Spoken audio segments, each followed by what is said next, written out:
you, and that stunning showdown Friday between leaders of two allied countries resetting a peace process that had seemed like it might have been on the fast track. President Trump spent the weekend at Mar-a-Lago while Zelensky jetted to London for an emergency meeting with European leaders. This morning, the Ukrainian president posting on social media that it's Russia who wants to drag out this war, attacking with thousands of drones and bombs in the last week and asking for greater collective strength from the world. Mr. President, where do things stand between you and Zelensky, sir? President Trump not responding Sunday night as he returned to the White House after his Oval Office clash with Ukraine's President Zelensky echoed around the world.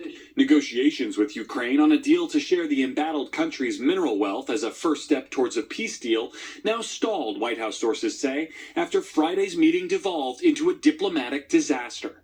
You're not in a good position. You don't have the cards right now. With us, you start having cards. Right now. Have you said thank you once this entire meeting?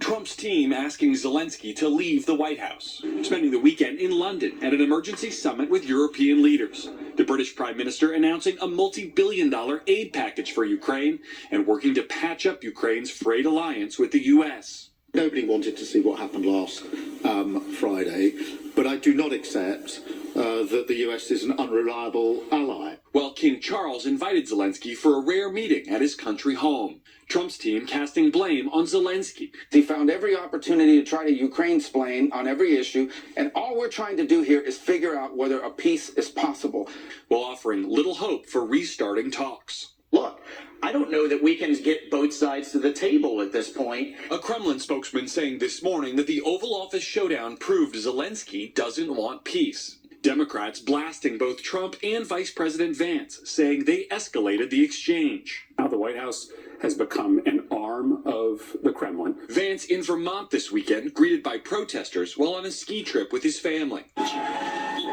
This morning, Zelensky sharing a video saying, "We understand the importance of America," and, quote, "There hasn't been a single day when we haven't felt grateful for the U.S.'s support," after saying yesterday that he's ready to sign a minerals deal and believes the relationship can be salvaged.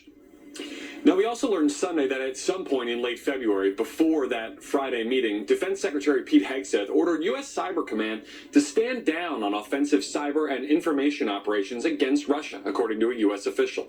The Pentagon declined to comment, citing operational security concerns, but Senate Democratic leader Chuck Schumer overnight ripping that move as a giveaway to Putin and a critical strategic mistake.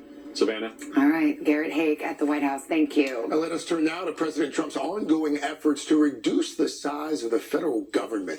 This morning, agencies are bracing for even more job cuts and a second email from Elon Musk's Doge team, once again demanding a list of accomplishments, creating new confusion this morning. ABC's Chief Capitol Hill correspondent Ryan Nobles continues to follow this for us. Ryan, good morning to you. Hey, Craig, good morning. And, many federal workers were unsure how to respond to the first email they received demanding to know what they'd accomplished at work. Now they're getting a second version with a warning that this request may become a regular requirement. Over the weekend, millions of federal workers received a second email demanding 5 things they accomplished in the last week or risk being fired. The emails have been created by the Elon Musk-led Department of Government Efficiency and endorsed by President Donald Trump. There was a lot of genius in sending it. But many agencies have been giving their employees conflicting guidance on how to respond. Guidance that has still not been cleared up. While this weekend, Democrats warning that Musk may turn to cutting benefits for Americans after he criticized Social Security last week. So Social Security is the biggest Ponzi scheme of all time. Senators quickly responding. Now, I think what Musk, the wealthiest guy in the world, just said is totally